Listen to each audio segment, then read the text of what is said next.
dali kay nato masabtan. Ingo pa siya, ang kahintang sa pagkabalaanon nagpahimulag o nagkasiparet siya. Ang kahintang o sitwasyon sa pagkabalaan nato at ubangan sa Ginoo nagpahimulag o nagpasiparet gikan sa sala sa tao. Na ang tao di ay nga naay sala, dili siya mahimong balaan. Bisan pag makigsulti siya sa Ginoo, doon naghihapon siya ay barrier. Hadlang. Kung naada ni kay sala, pangayoon mo sa Ginoo, di yun kaabot imong ampo nito. Bisan sa mo kaampo imong pagbati, naara yun sa ato. Utog naman yun na niya. Dili po kang makapabati sa presensya sa Ginoo or the Holy Spirit, dili mo calm down. Dili ka kabati o pamugnaw, dili ka kabati o hila, kaya man na ay nakabara. Hello? Seryoso kayo mga suko na mo? Yes, tungod si pare, kung tungod kay kita na aming pagkabalaan sa atong kinabuhi, dilain na tadaan. Si paret na ta. Kuha na niya? Hello? Lahi na siya ta. Nasiparet na ta. O di, nahimulag, o kanang nasiparet na kita, napahinumot, o na-offer na nato, o natugyan na nato, ang atong kaugalingon ngadto sa Dios. Dapat pasabot, kung ang atong kaugalingon, atong nang gisubmit ngadto sa Ginoo, si paret na ta sa sala. Lahi man ang makasasala o lahi po ng nakasala. Kita usahay nakasala kita. Amen. Dili pa ta perfecto. Pero lahi yun ang makasasala.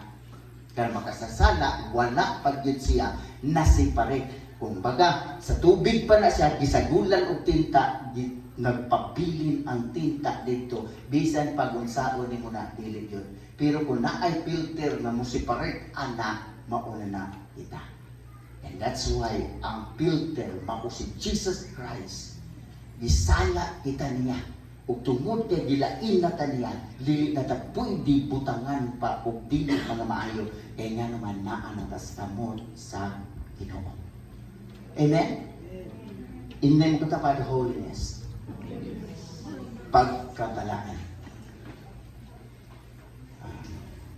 Efeso 4:23. Efeso 4:23 ingon siya, kinahanglan baguhon gayud ninyo ang inyong usaman. Kasing-kasing og ang huna-huna. Na dapat kanila kasing-kasing nato una-una baguhon, pariharan ni siya, balance and equal. Kuha ninyo?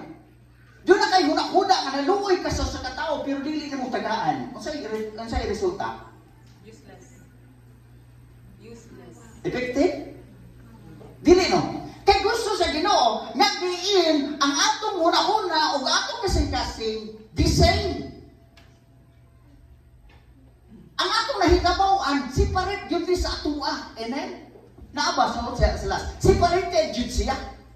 Kay lahi man yun ang function sa kasing-kasing o ang function sa atong huna-huna. Pero ang atong gusto nga mahitabo sa atua is unsa man kinahanglan baguhon ang atong kasing-kasing, baguhon usab ang atong huna-huna para mahimo siyang buo. Na gusto mangapi. Diba? Yan, nagkangkagkapi. Mong huna-huna, di na lang ko magpagkapian Mahulog ko niya Pero mong kasing-kasing gusto magpagkape. Sa contradict, dapat is the same siya sa atong connection sa pag-alagad sa Ginoo. Amen? Wala ba ang atong kasing-kasing ga-drive ta, ga-worship man dito, no? Dali na, ga-worship ta. Samtang ga-worship ta, ang atong kasing-kasing nag-declare dito sa Ginoo. Nag-atong ditugyan dito sa Ginoo. Pero ang pangutana imong huna-huna nag-unsa ka Samtang pag-worship ka na, simbahon ka, halaran ka, nagunang na kasi mong gidaro. Sa tanang panahon o Diyos, itong darahon. Diba? So dapat, kung nagkanta ka kinasing-kasing sa Diyos, ang imusang kuna-kuna nagkanta sa kinasing-kasing ngadto sa Ginoo. Amen ba? Next. Ubang example o context nga atong gina-apply kanong gani pinaka the best. Number 1, ano siya? Worship. Use a holy, holy, holy, meaning to describe God's complete uniqueness and majesty. Kana pagkalaki o pagkahalangdon. Diba? So kanang panahon nga mag-worship tas Ginoo, magsimba tas